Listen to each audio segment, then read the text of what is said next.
tytöt, teillä onkin jo liikuntavarusteet päällä. Sitten voimmekin siirtyä Tatomin puolelle. Ja täällä haisee. Eikö täällä tupakka?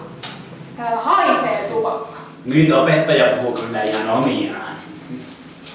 Mutta Marja, sinä olet ihan kalpean näköinen. Oletko syönyt ennen aamupalaa? En, mutta mulla on kyllä täällä eväitä mukana.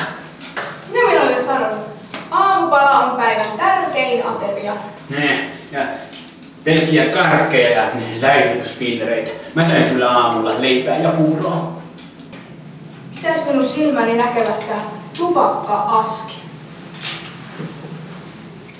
Tästä rapsahtaa nyt jälki-istuntoa ja soitto kotiin. En mä voi jäädä jälki-istuntoon. Ei mulla noita eväitä nyt niin paljon oo. Ja en mä voi mennä kouluruokailuun, kun se lihottaa. Kuules nyt Marja, sinun täytyy muuttaa sinun elämäntapojasi. Napsit vaan herkkuja ja karkkeja ja suklaapatukoita ja tämän kaiken kruunaa se, että poltat vielä tupakkaa. No se polttaa vaan sen takia, että jätkät tykkäis siitä. Ei se oikeesti mikään tupakoitsija ole. Kuules nyt Marja, tupakointi on erittäin epäterveellinen tapa. Katso nyt, sillä on harmaa iho ja keltaiset hampaat.